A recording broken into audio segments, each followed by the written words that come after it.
विदर्भ न्यूजची चमू येऊन पोहोचलेली आहे मोर्शी वरुड विधानसभा मतदारसंघामधील जरुड या गावी। येथे देवेंद्र भुयार यांच्या प्रचारार्थी रॅली काढण्यात आलेली आहे। देवेंद्र भुयार यांच्या सुविध पत्नी असलेल्या डॉक्टर मोनाली भुयार यांना आपण विचारणार आहोत की सध्या परिस्थिती त्यांची निवडणुकीची काय आहे। मोर्शी वरुड मतदारसंघाचे असलेले आमदार देवेंद्र भुयार यांच्या सुविध पत्नी डॉक्टर मोनाली भुयार आता आपल्या सोबत आहेत। मॅडम, काय सांगाल, कसा आहे एकंदरीत प्रचार सुरू आपला? प्रचार तर खूप सक्सेसफुल होत आहे, कारण की जनतेचा पण साथ मिळत आहे।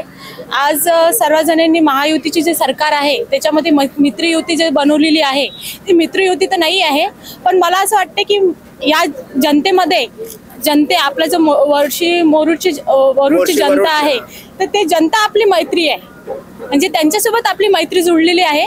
तर मला असं वाटते की आज आपल्या मतदारसंघामध्ये जे काही नेते वगैरे उभे आहेत त्यांच्याकडे आज त्यांनी कुठलंच या मतदारसंघामध्ये कुठं मोठं काम केलेलं नाही आहे, पण आज आपल्या मतदारसंघामध्ये 5 वर्षामध्ये 2.5 वर्ष आपले कोरोनामध्ये गेले आणि 2.5 वर्षामध्ये दादांनी एवढा विकास केलेला आहे की ती गोष्ट आज सगळी वरुड मोर्शीची जनता पण ती ऍक्सेप्ट करत आहे की हो, दादांनी विकास केला।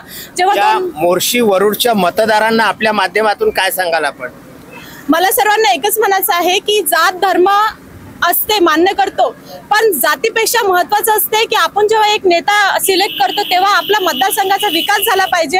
मला वाटते देवेंद्र भुयार यांनी आपल्या मतदारसंघाचा खूप विकास केलेला आहे, त्या विकासावर तुम्ही मत द्या आणि दादाला घड्याळ चिन्ह 4 नंबर या चिन्हावर तुम्ही बटन दाबून सर्वजण विजयी करा अशी मी अपेक्षा करते। महाराष्ट्राच्या विधानसभा निवडणुकांमध्ये सध्या 2च नावे चर्चेमध्ये आहे, त्यामध्ये अमरावती मतदारसंघातले असलेलं रवी राणा आणि दुसरं देवेंद्र भुयार।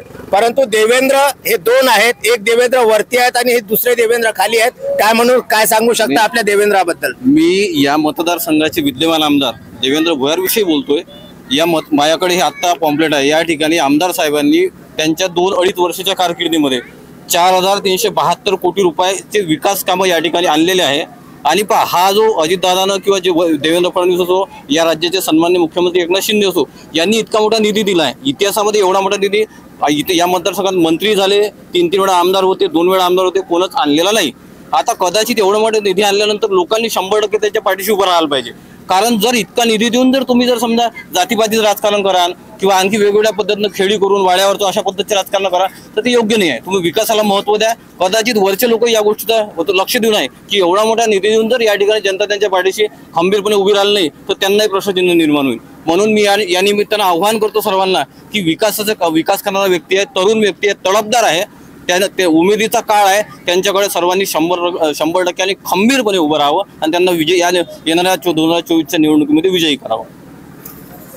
देवेंद्र भुयार हे फक्त विकास या नावासाठी उभे आहेत आणि त्यांनी आजपर्यंत मतदारसंघामध्ये बराचसा विकास केलेला आहे। जवळपास 4,372 कोटी रुपयांची विकास कामं खेचून आणलेली आहे, असं यांचं हे जाहीरनाम्यामध्ये त्यांनी स्पष्ट केलेलं आहे। 4,372 कोटी रुपयांची विकास कामं मोर्शी वरुड विधानसभा मतदारसंघामध्ये त्यांनी आणलेली आहेत। जरुड या गावचे असलेले माजी सरपंच आणि माजी सैनिक आपल्या सोबत आहे। काय म्हणते सध्या, काय म्हणते योग्य देवेंद्र भुयार यांची परिस्थिती काय निवडणुकीमध्ये?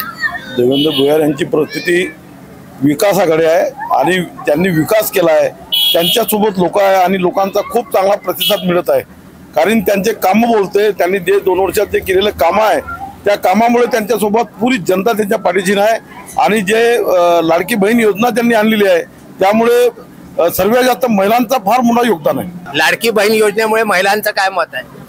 लाडकी बहीण सगळ्या दादांसोबतच आहे आणि दादाने जो विकास केला तो कोणी करू शकणार नाही। विकासाचा वादा देवेंद्र दादा। ताई, मला सांगा, 5 वर्षामध्ये आपल्या परिसरामध्ये कुठले कुठले कामं झालेले आहे? 5 वर्षामध्ये आपल्या गावात खूप कामं झालेले आहेत। देवेंद्र दादांनी खूप काम केले, मंदिर बांधलेले आहेत, डॅम, रोड, खूप कामं झालेले आहेत। लाडकी बहीण योजना आणलेली आहे, खूप सगळ्यात महत्वाची लाडकी बहीण योजना।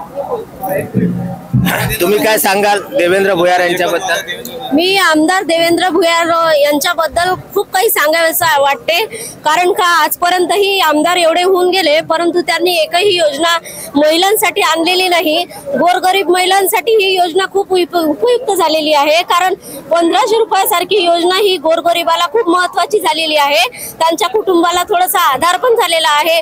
मोठ्या लोकांना 1500 रुपयाचं काहीच महत्त्व नसते, परंतु एक गोरगरीब असते त्यांना 500 रुपये जरी मिळाले तरी खूप वाटते। आमच्या दादांनी आमचा फक्त मोर्शी आणि वरुडचाच विचार न करता पूर्णतः महाराष्ट्राचा विचार करून सर्व गोरगरीब महिलांना महिन्याचे 1500 रुपये दिलेले आहे। आणि ते परंतु आमच्या आमदार देवेंद्र भुयार दादांनी आपले उपजिल्हा रुग्णालय सुद्धा आपल्या वरुडला आणलेले आहे। डिलिव्हरीची महिला राहत होती, तिला वरुडला जायपर्यंत खूप त्रास होत होता, तर कधी कधी तिचं ऑपरेशनही गाडीमध्ये होऊन जात होतं, परंतु आता दादांनी एवढी सोय करून दिली आहे का तिला अमरावतीला न जाता पूर्ण सोय आपल्या वरुडला करून दिलेली आहे।